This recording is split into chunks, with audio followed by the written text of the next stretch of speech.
Hello and welcome to the Oregonian Sports Podcast. I am columnist Bill Oram, joined this week and all weeks by the familiar voice of KOIN 6's Brenna Greene. Brenna, how are you this fine Monday? Great. Starting another work week off. I had a day off yesterday. We're on a day off today. We're flying. It's sunny. It's not cold and blustery like it was at Oregon State's spring game. Oh boy. Boy, weather not enjoyable. And you left before it got really bad.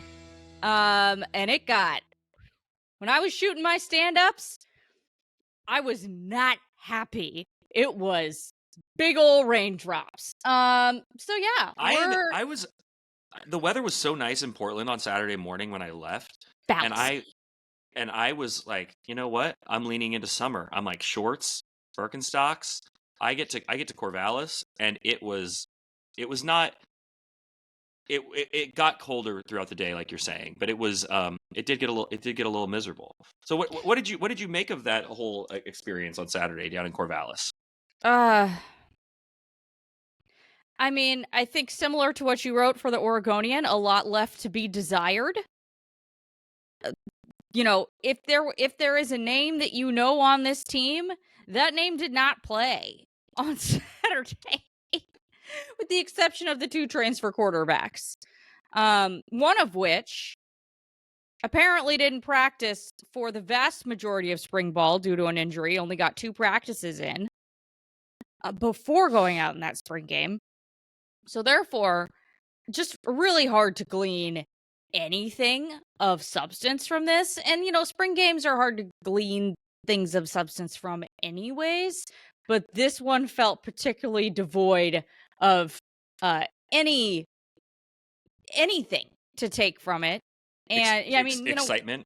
Excitement. You know, the only thing I enjoyed about it is, boy, we moved. I liked that. Clock moved. We got that thing done and dusted quick, which I appreciated. I appreciated that. But yeah, it was pretty, like, you're standing there on the sideline pregame and you kind of start tallying up.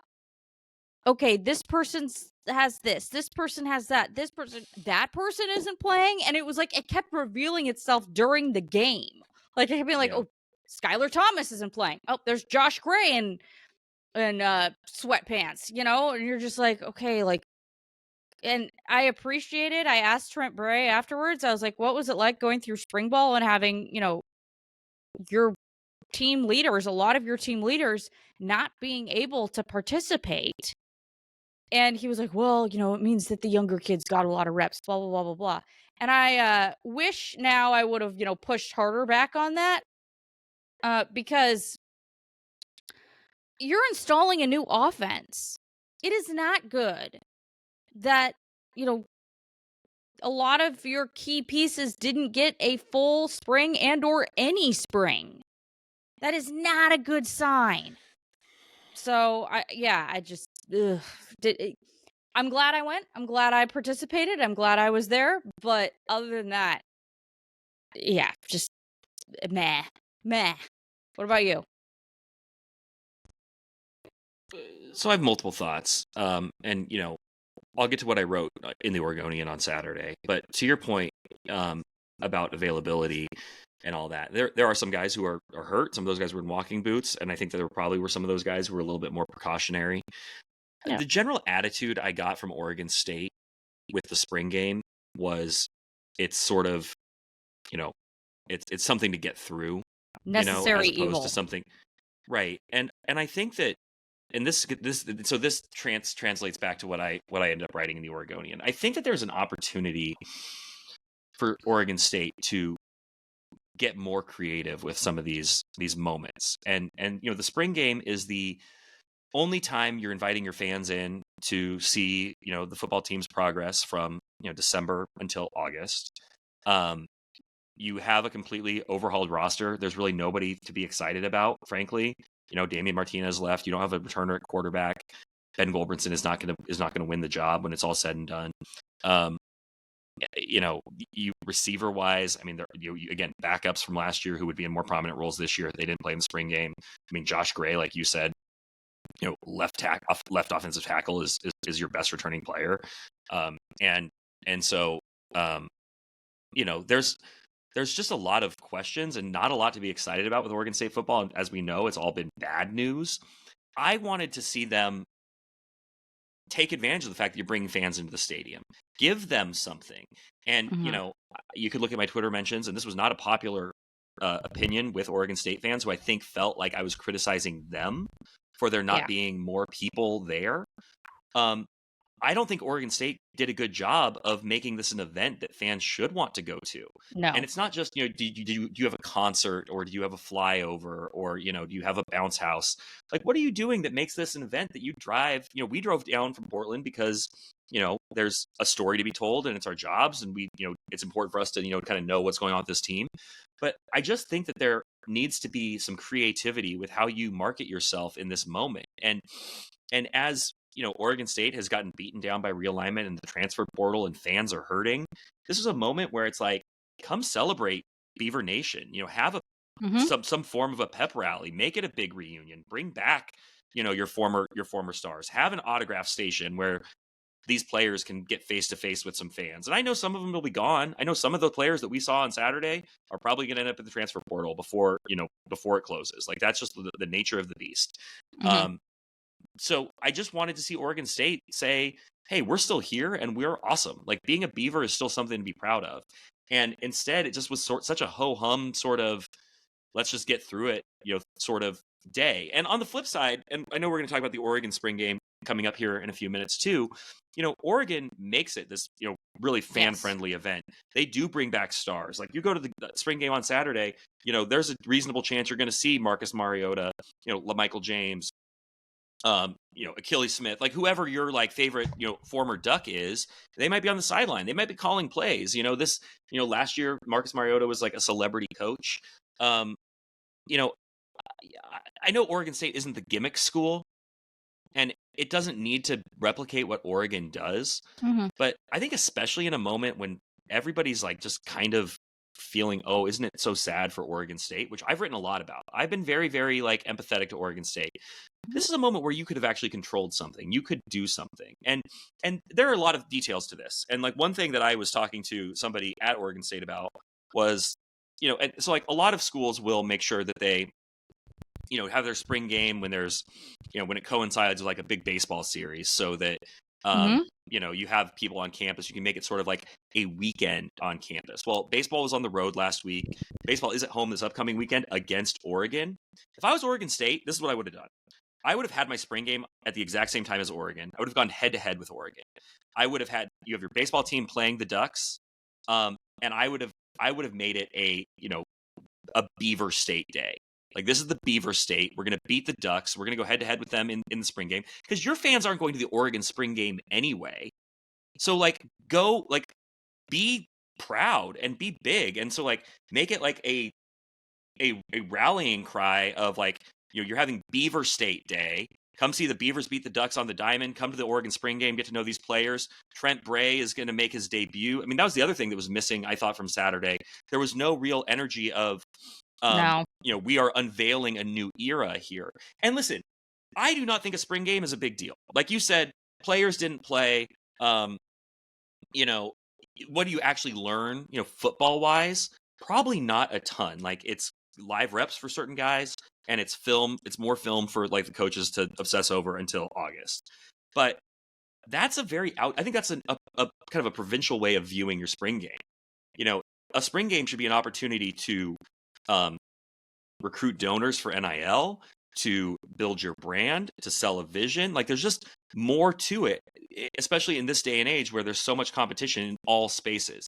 Like, the NBA is a great example where they have taken things that used to be just sort of like a procedural part of the calendar and making them events, selling them as events. Like, Summer League didn't used to be a thing that like, was on ESPN and, had all that sponsorship and like, became such a, it's such an event. It grew into that. They've done that with the NBA Combine, which has now grown into an event that is now, it used to be held in a small gym on the outskirts of Chicago. Now it's in Chicago, and it's a huge multi-day meetings. It coincides with the lottery. They bring the whole NBA together in a way. It used to be just smaller. It used to be more of like a mom and pop type weekend. And I think Oregon State needs to figure out how to capture some of that. And Beaver fans still love being Beaver fans. Like, just because bad things have happened to the Beavers doesn't mean that Beaver fans are any less proud. And I think you need to figure out how to harness that. And so that's why I think the spring game was a miss. Some thoughts. One, I would imagine, and I know this sounds silly at this point, but it is what it is. I think that the Pac-12 network probably doesn't want Oregon and Oregon State to play on the same day, even though that will be changing soon. So maybe next year they decide to make that different. Maybe it's a situation where they could have put the spring game on a Friday, and then that would have led straight into Oregon and Oregon State, the first game of that series. Okay. I don't know. That might work. I like that idea. I like the thought. And I think also, like, another thing that I noticed from that game is just the absolute lack of game management going on in terms of entertainment, like you said. Oh, yeah. So, I mean, they basically didn't have a PA announcer the entire game. Right. So you had no idea what was going on if you were in the stands and you looked away for, 3 minutes. Does not help you get to know these players at all. 100%. You are not hearing names over and over again. So you kind of have to just kind of keep track in your brain, like, okay, this person's doing okay, that person's doing okay. And for the average fan, that's not going to happen in a spring game. Yeah. So all they did the entire time was just play music. They didn't keep stats. That's exactly what I was going to next. And they didn't keep stats last year either. And again, this is all because it doesn't matter. It's not a real game. But, like, you want to build excitement? Like, tell me that Jabari Johnson, threw for 160 yards, and give people some nuggets, some niblets. And I think if I'm mistaken, you tell me, because you and I had different vantage points because you were on the field for most of it. But yep, on the big screen, and they have this awesome big screen, right? Yep. That you're part of this $12 billion renovation, whatever it was. I think they just showed basically the Pac-12 network feed the whole time. Yes. So no, they did not have cameras. You didn't have your own cameras. You weren't showing. Nope. You weren't showing replays. Like, again, I know you don't want to be the gimmicky school, but don't have just a PA announcer, which they didn't really have at all. I would have, like, a DJ on the field being like, a hype man being like, that's Jabari Johnson hitting Jermaine Terry in stride. I would be like making it a party. And I realize that Trent Bray, who is like the ultimate football dude and like is cutting film from that game right now and is, probably already like sleeping, 16 minutes a night while he, is, preparing for the opener against Idaho State. That's why there are other people who make it this other thing. And I know that Trent is not going to be like, Trent's not going to be the guy who's like, oh, let's make it like this, let's get a DJ and do all this fun stuff. But I think that Oregon State had an opportunity to do some of that fun stuff. So, I mean, put the stats up there. Let us know what's happening. Have somebody talking to your fans throughout the game.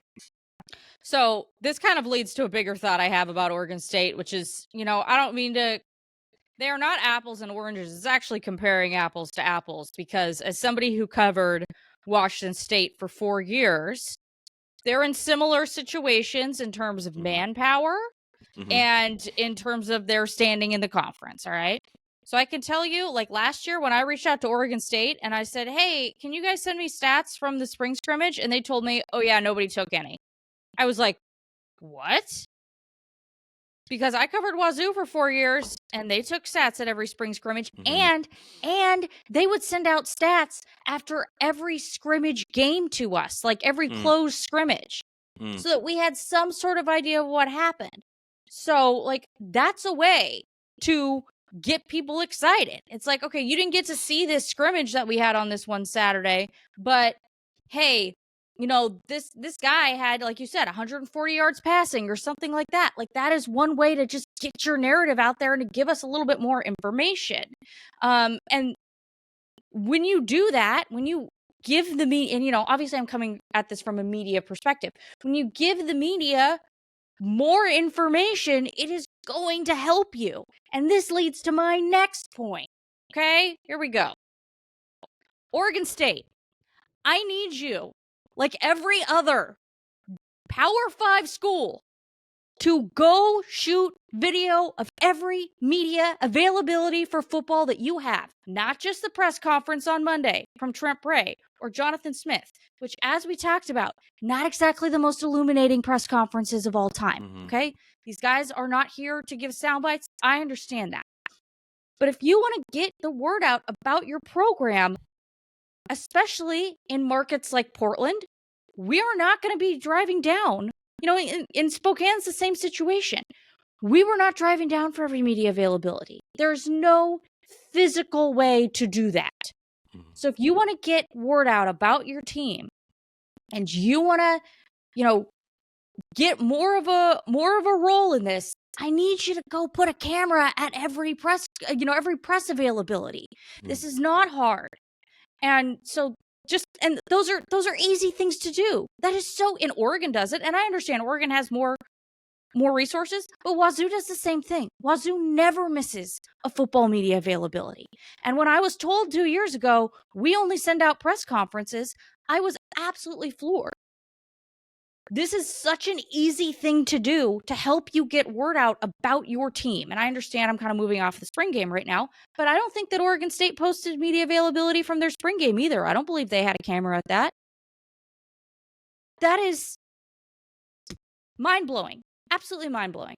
They've just got to do a better job at promoting themselves and giving the media things so that we can help promote them.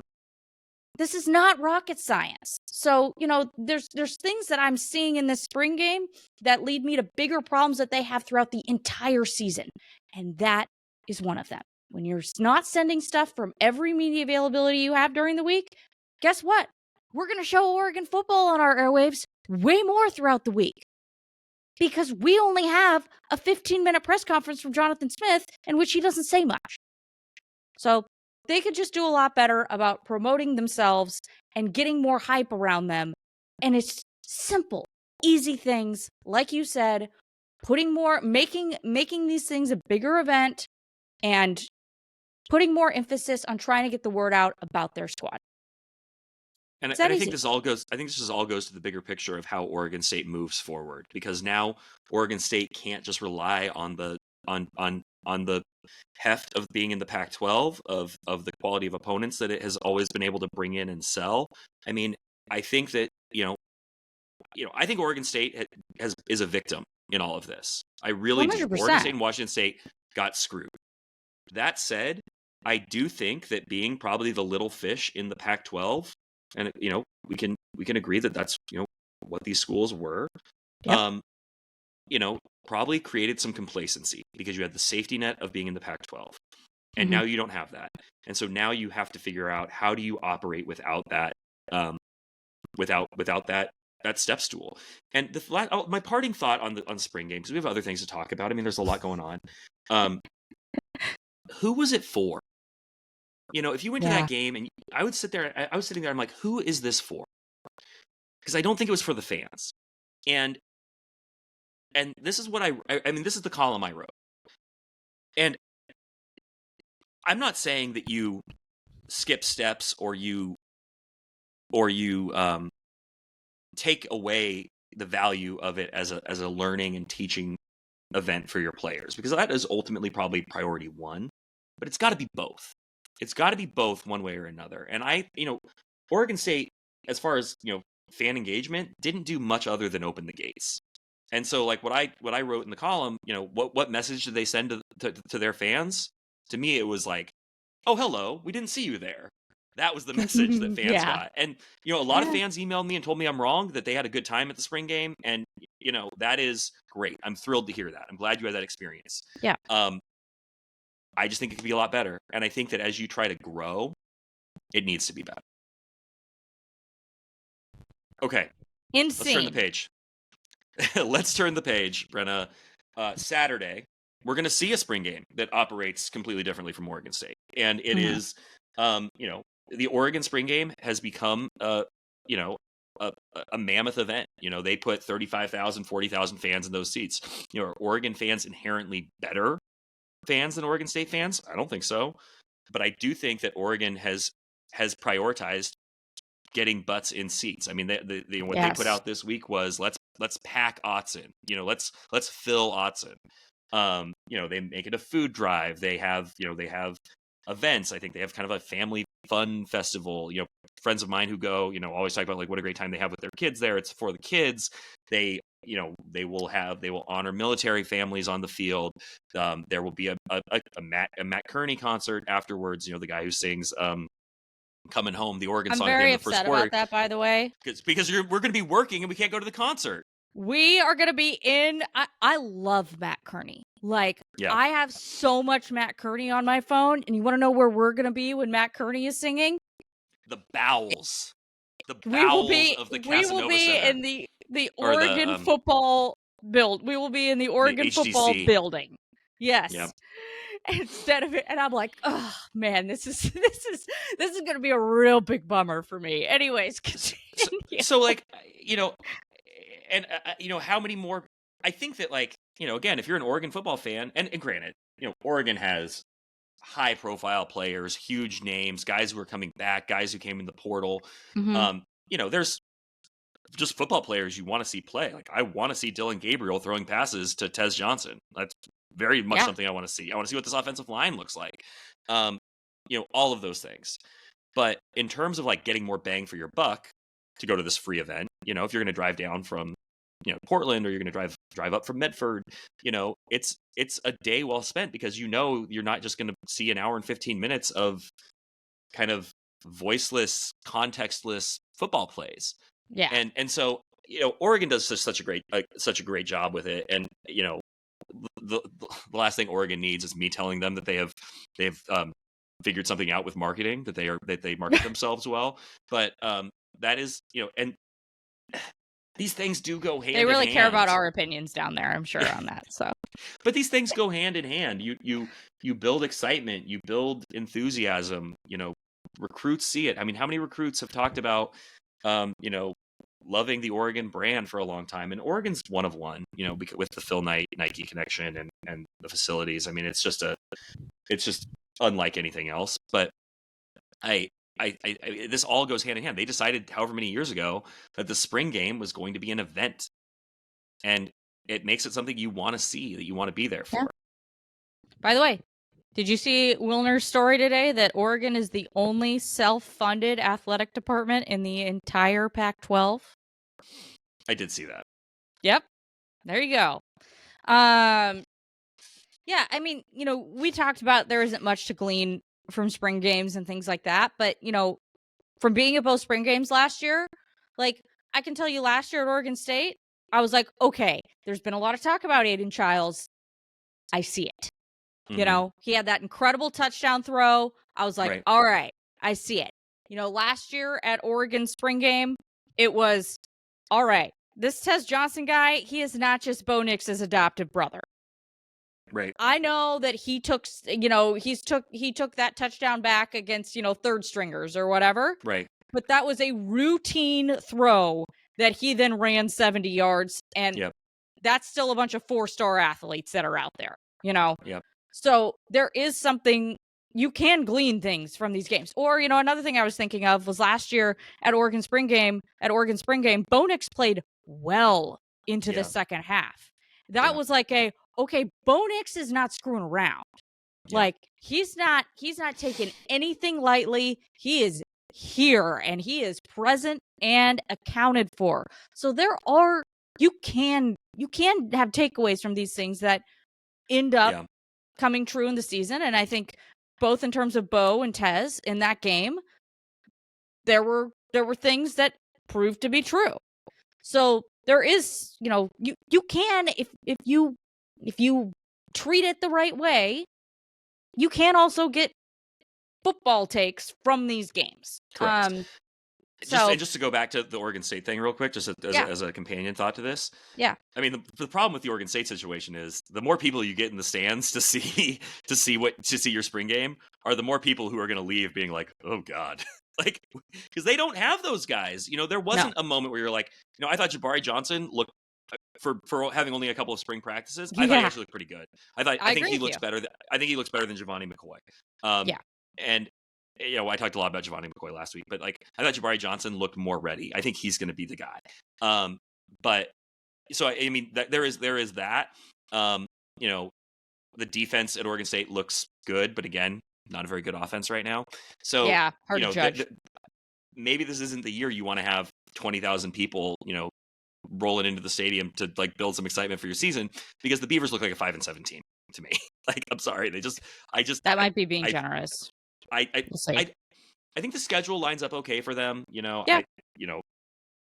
Purdue at home. I don't know. That might be interesting. I just don't think the talent level is anywhere close to where it has been. Okay, go back to your point. You're making a great point. Yes, these are valuable. These are valuable, especially in house. But if you have something to get your fans excited about, this is their chance to see it. And this is your chance to show them. Oregon very much does in Dylan Gabriel. Yep. I mean, Saturday, I am really, really excited to see how that all plays out. I'm excited to see Dylan. I'm excited a little bit to why am I blanking on his name right now? Their second string quarterback from UCLA. This is bad. Dante Moore. I wanted to say, okay, this is bad. You want to know what I wanted to say? Draco Malfoy. I was I had the initials right. I'm excited to see that a little bit. I'm just there are a lot of marketable things in this game that I am excited about as well. But yeah, I am bummed though. I looked at the weather. Not great. But anyways, Brenna, tell me what you would do. Brenna, here's something. This is for the dads out there, the dads and the moms. Yes, please. So on Saturday to go to the Oregon State spring game, I had to miss three things. I had to miss my son's picture day for his baseball team. I am an assistant coach on the team. So the team photo does not have me now, the first time I've ever been on a team coaching my son. I'm not in that photo. I then had to miss my 4-year-old's kick and chase soccer, which was kind of at the same time, but whatever. And then a baseball game. Okay. Now this upcoming Saturday, same thing. I'm going to miss kick and chase soccer and baseball for the team I'm a coach on for the Oregon spring game. Am I going to miss those? I mean, I guess I'm planning on going to the spring game. It's my job. I've missed a lot of things over the years. I've missed a lot of Christmases for NBA games. I have been traveling on Thanksgiving. I have missed my wife's birthday. I have, there are a lot of things that I've missed. And anybody in our business can tell you, I'm not special. But I'm like, do I really want to go to the Oregon spring game rather than coach my son's baseball team? I don't know. I am a bad person to ask as a single 32-year-old.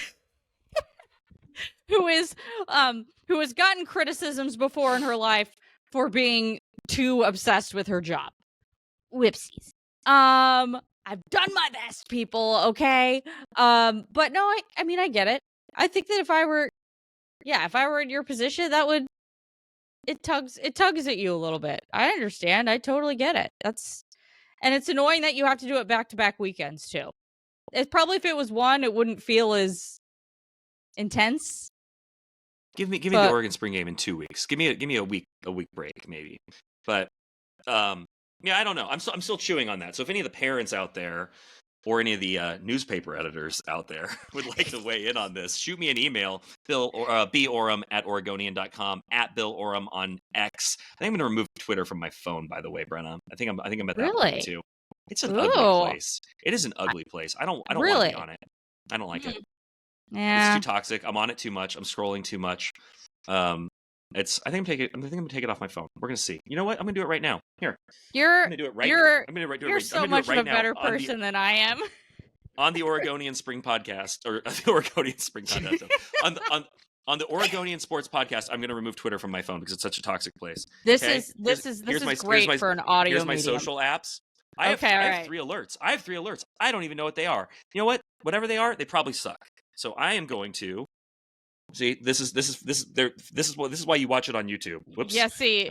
Now I have 4 alerts. Okay, we're bouncing. We're bouncing. Edit home screen. Edit home screen. It's hard to do this. Okay. Remove from home screen. No, delete app. Delete app. Boom. It's gone. Wait, nope.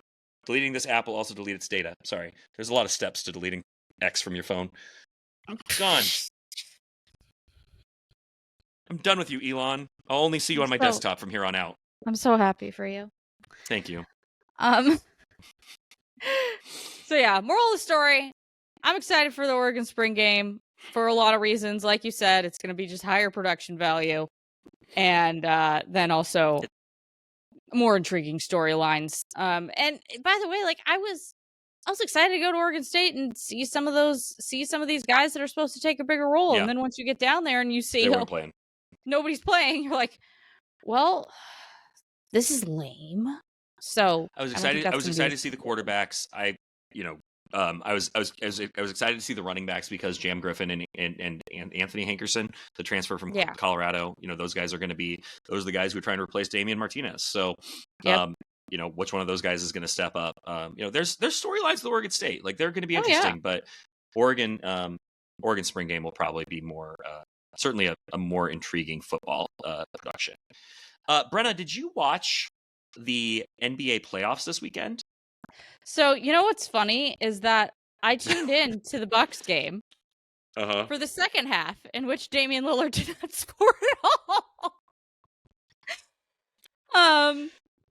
But man, can you imagine the narrative if he had gone scoreless in the first half, by the way, of the Bucks game and not the second half? What a mess. Yeah, I mean, what a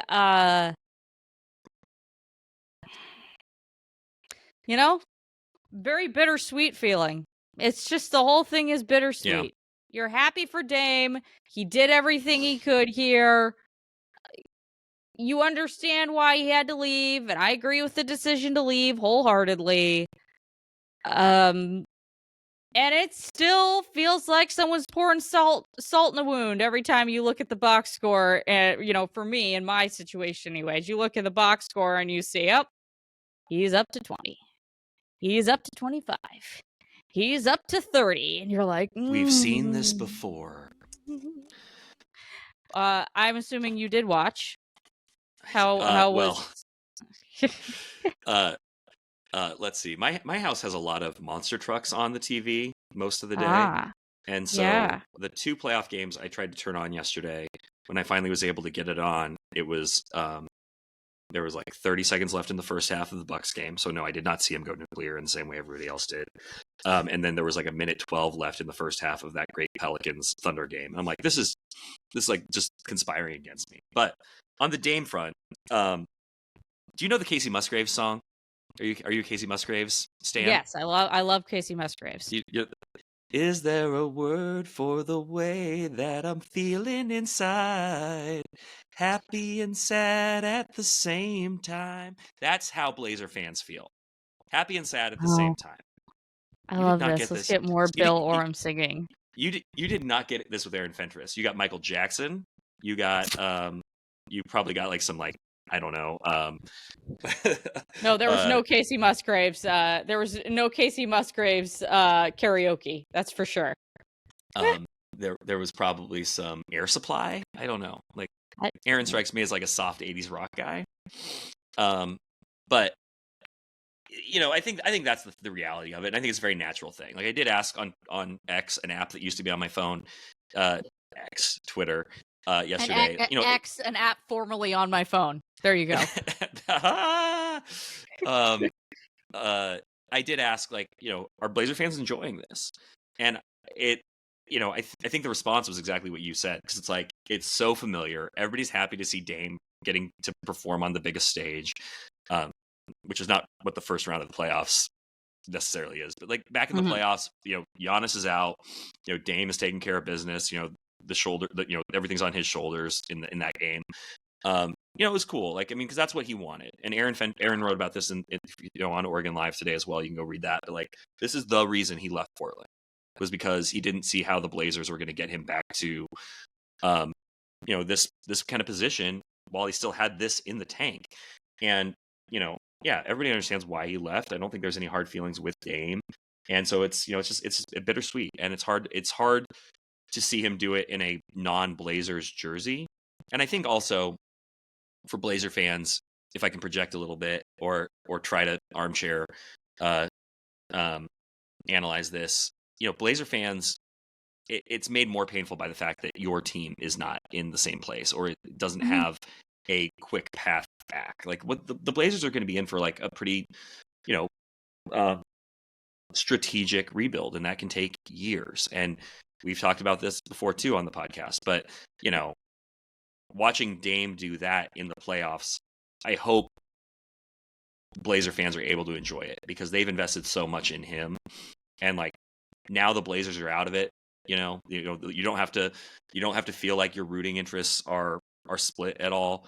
I think Blazer fans can, if you want to, be a Bucks fan this spring. Like, root for Dame to win it all. I mean, this is he has a real chance. I mean, I think Boston is the best team in the East, but this is a time to just throw your weight behind a guy that has done a whole lot for your city, your team, and no, it's gonna be fun to watch, to see if he can, have more games like that in the postseason, because doing that in game 1 of the first round, it's a game you need, but he's gonna have to stay at that level for the next month and a half for the Bucks to pull this off. Did you and get Giannis healthy? Yeah. Did you have any different reaction to the clip where that the Bucks tweeted out, where he said, this is what y'all brought me here for? Any thoughts on that on your end? No, like what are you thinking? What did that? I mean, that just like that. Honestly, like him scoring 35, like especially since I wasn't watching, it doesn't hit you as much. Mm-hmm. But when you see him like saying something like that, and it just, I don't know, that was like the moment that really hit me in the feels, where it was, referencing the trade. He's going off in a playoff game. He's talking how Dame talks in a playoff game, and you're like, oh, right. I remember when you used to do that for my team. That was nice. And yeah, I mean, he grabs the PA mic and he's like, yeah, Cream City. That's Milwaukee is the Cream City. I'm not making this up. I'm just saying, that's what he. So funny. I mean, I do think, like, to your point, like, yes, like the trade, and the way that all went down was very front of mind as that was all playing out again on social media, mostly for me as well. Where it was like really in your face, and then even post game when he shouted out his son back home in Portland, like it's like you're just always like, oh gosh, like it really. And then you watch CJ like kick ass in the Pelicans game too. Yeah. Like he played pretty well. I mean, he had a shot to tie, or to win it at the end. He got a lot of people were kind of hating on that last possession. It was really well defended by Cason Wallace. Really well defended by Cason Wallace. And then CJ still got himself a really good look, and I thought that shot was going down. So, but it's like you see those two guys like balling out in the postseason, and you're like, why couldn't they make this work again? So there was some of that too, because it's like, why, how did you end up in a position where you're, intentionally, tanking at the end of 2 straight seasons with prime Damian Lillard? Like, how did that happen? There are reasons, like we could break down the reasons of how it happened, but it is one of those things that just at a very surface level doesn't sit right. Yeah. And we probably are looking at least 3 more years of this team not being in the playoffs. But man, like maybe they make it in that 3rd year. But man, if they do it right, and if they draft well, and if this front office is, and maybe I'm just being incredibly Pollyannish about it, but like, look at Oklahoma City. Like, all those dudes are young, like 1 through 10. Like they're young, they're playing rookies, but they have like, that's the model, and like, unfortunately Sam Presti is not the Blazers GM, and they, the Thunder were able to trade multiple future Hall of Famers to collect all those draft assets. And so, replicating that what they've done exactly is probably not achievable, but seeing playoff basketball back in Oklahoma City for the first time in 5 years, seeing the whiteout, with the shirts, like brought back so many feelings and memories about Oklahoma City at its peak with Kevin Durant and Russell Westbrook. And they made the hard decisions, to rebuild. And so I do, yes, maybe it is a couple more years, but like if the Blazers do it right, and who knows, right? Like who knows? Like nobody knows if Joe Cronin is gonna knock this out of the park, but you can at least see where the Blazers are and where a team like Oklahoma City is, and see like why the Blazers are going that direction. Everything is justifiable. Still doesn't mean it doesn't sting at times. It does sting. Brenna, couple quick topics before we get out of here. One, we had a story yesterday from Ryan Clark, Kelly Graves' house on the market in Eugene. I know you have covered Kelly Graves for the last 40 or 50 years. Yes, since I was out of the womb. Big deal, small deal. Small deal. Small deal. I mean, I guess, I said this to you off mic, but, I will totally, talk about how I am not only close with Kelly, but I am close with his family. He has a few sons that are around my age. I covered one of them at Gonzaga. The other one is closer to my age. He doesn't have 3 kids anymore. Yeah, like, that house looked huge. When he bought that house, he had 3 sons running around. Right. So it totally makes sense to me why they are moving away from that house. And, it's just not, yeah. I mean, there's 2 people living in the house. It's time to move on. It's a perfect story for, and listen, we cover real estate all the time. We cover, the comings and goings of high profile people all the time. So it's a pretty standard news story, but I also understand why, or it got caught up in the machine of Oregon fans, because there are a lot of questions about Kelly Graves right now and whether he's going to be able to bring in the players who can get this program back on track as it makes the transition to the Big Ten. Obviously, like only his second losing season this year, missed the NCAA tournament a few times now. A lot of questions about Oregon women's basketball, so it's kind of just the perfect talker, But no, I mean, Kelly, they're empty nesters now. And that was a big empty nest. I mean, the one photo, I don't know if you flip through the Zillow on it, but like there's one photo of like, I guess the attic, or there's an upstairs loft or something that just had it had twin beds lined up like a military barracks. And I'm sure it's a great party house, great to have like family reunions in, but at a certain point you just want to have a 2-bedroom condo with less bathroom, with less toilets to clean up at. Exactly. But I do wonder, and I'll say this though, because I do think that there's, I don't know. If I was Kelly Graves, I think I might rent, not buy. And that's something that I really need to, this is getting deep into the journalism weeds, but I need to FOIA that contract and see what it looks like over the next however many years, because I know right now it is a significant, I'm not sure the exact dollar amount, but Oregon ain't firing him right now. Him and Wayne Tinkle ain't getting fired anytime soon, because they've got some good contracts in those two that are not friendly for the university in terms of firing. So I'm not sure. One of those universities has a little more resources than the other one. That's it. Listen, agreed. I'm not on the fire. Getting a little far afield, but we did talk about this a few weeks ago. I'm not on the fire Kelly Graves train. Okay, just to be clear, I'm not either. For sure, but like what he's achieved there, what he has shown that he is capable of doing. Like if he wants to still be coaching and he wants to be dealing with the transfer portal and all this stuff that like comes with the job in 2024, if he wants to be doing it, which I mean, with I think anybody who's been in the business for a long time and is watching it change underneath them is a big question mark. Like I think a lot of these longtime coaches are starting to look for alternatives. I think he's earned the right to rebuild it.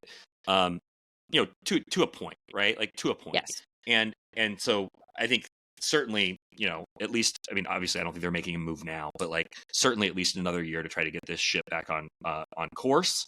But it's been hard. I mean, with so many players leaving the program, but I mean, Kelly, got commitments over the weekend, and he's recruiting and rebuilding that roster. And I'm curious to see what he does with it, because I think that obviously there's a big opportunity with going to the Big Ten next season. We talked about the Thorns last week. We talked about the coaching change, Mike Norris moving over to technical director, his assistant stepping up. I know you were at that press conference. Thorns got a badly needed cathartic win over the weekend. Yeah. Where are we on the trajectory of by any other name? So I will say this. Rob Gale, their interim head coach, a delightful soundbite. I mean, this man, I was like, this is one of my favorite press conference, like introductory press conferences, interviews I've ever been a part of. Hilarious. Could he coach Oregon State football?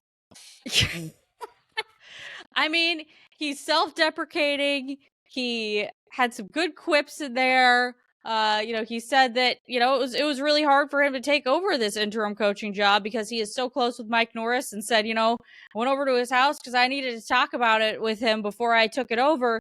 And, it was tears and beers. That's what he's like, everybody knows me. I'm an emotional man, and, I'll cry at a good romantic comedy. And I was like, my guy, I'm here for this. So yeah, he was, who knows how things end up looking throughout this season. And, I would be pretty surprised if he ends up, getting the head coaching job, just because I think that the new owners probably want to bring in new blood, and that makes such total sense. But, it definitely felt like he brought an energy that was really good, and the players also echoed that. They said that the energy at practice last week was just training, and I don't think that they meant it in a way that was like dissing Mike Norris at all. I just think that sometimes you just need to change your scenery to switch things up, and they said that things were good, and they proved it out on the field. I know the Houston Dash are not good. Okay, let's just be frank. They are probably the worst team in the NWSL.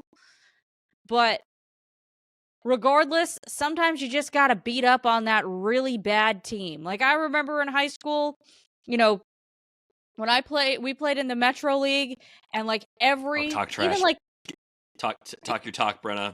Yes, I will. Even JV and freshmen, every single game, I'm not going to say who, but every single game was difficult, and there was, some schools that weren't as difficult. It was like, oh, thank God. We're just going to be able to go out there and like kind of have some fun. You know what I mean? And that's what they needed, and that's what they got. You get a Christine Sinclair goal, which is always exciting at this point. I thought it was very interesting that she started. That hasn't been happening. So, she kind of gets a goal off a broken Sophia Smith play. I don't care how she gets it. That's going to make the crowd go absolutely nutso. And I mean, it was still a beautiful sequence of events. And yeah, it's good to see that team. I don't care who it was against. That team needed to get that confidence boost, and hopefully that carries over now throughout the rest of the year. But I know Providence was on fire Saturday night, to the point where I was kind of like, man, I kind of wish I would have gone to this game, even though I was absolutely exhausted. But from being in Corvallis at the Oregon State spring game. Corvallis. Hey, you know what? I anchored the 11:30. I anchored the 11:30 on Friday night, and then less than 10 hours later was in a car on the way to Corvallis. So that is tiring. Okay. Especially since you, Brenna, we're getting far removed from a moment that I just wanted to highlight, because it's been like a couple of minutes. Yeah. But did you briefly make a feeble attempt at a British accent? No. When you were quoting Rob Gale, or you were talking as Rob Gale, you started down like this voice path where there was a bit of an accent, but then you pulled yourself out because maybe you like felt like this is not going to end well for me. Like, I'm not good at accents. Were you thinking that at all? No, I wasn't. Maybe that was just a very subconscious thing I did. Okay. Well, I heard it. Our listeners heard it. If you're listening to this podcast and you heard Brenna's British accent, hit us with a tweet. I'm at Bill Oram on Twitter or X. Brenna is at Brenna Greene _. Is that right? Dude, that underscore. I wish I didn't have that underscore. Twitter, help me out. Guys, I've been a loyal user for like 15 years. Can we get rid of the underscore? The other Brenna Greene does not use her account, okay? I tweeted at the guy who had at Bill Oram for years. Like just about, because I think I was initially at Oram B, because when I got Twitter, I was interning at the Washington Post, and that was the construction of our email addresses, 2009. And then after a couple of years, I switched it to at Bill _ Oram. And then when I was covering the Lakers, I remember tweeting just occasionally, like, hey, still slumming it over here as Bill _ Oram. If at Bill Oram ever checks their Twitter account again, I'd love to have the handle of my name.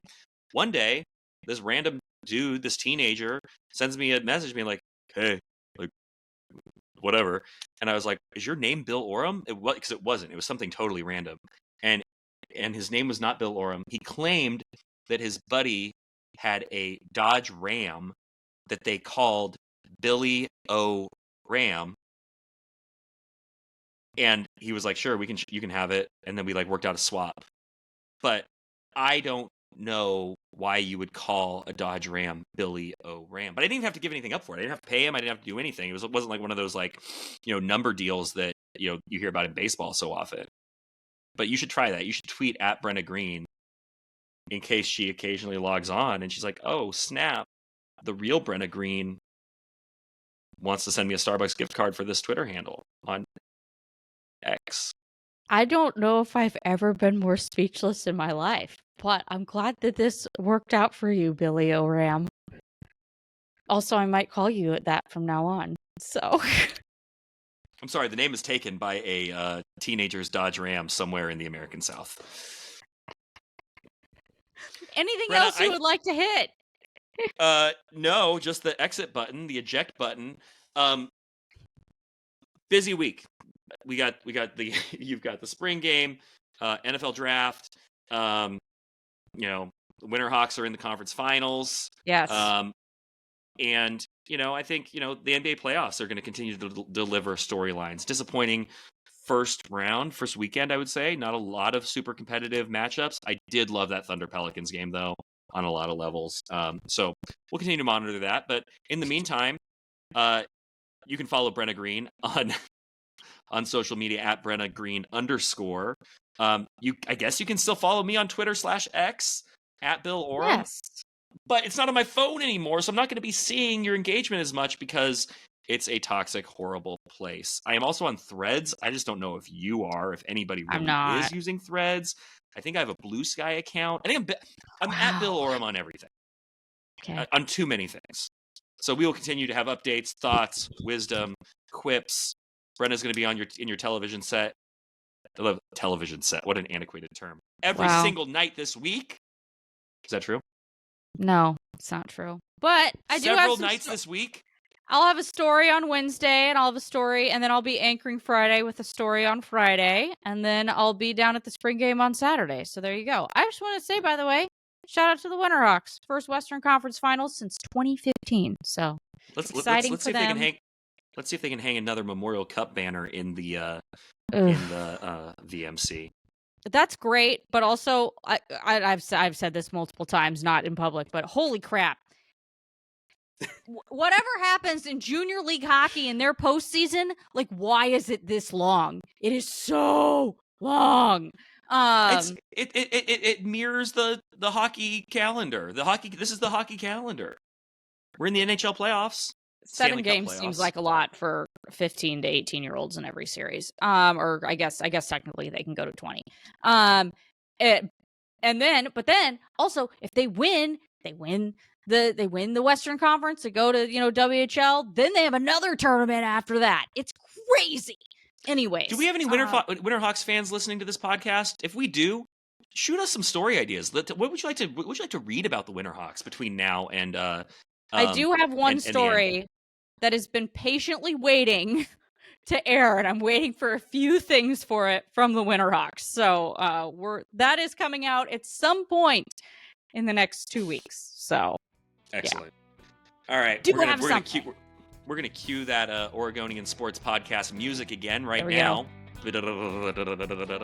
And for Brenna Greene, I am Bill Oram. Thank you for listening once again to the Oregonian Sports Podcast. We can't wait to come back next week with more thoughts and observations and random diversions from any topic into just absolute chaos, which is what we do here. So thank you so much for listening. Please come back. Nailed it. I know.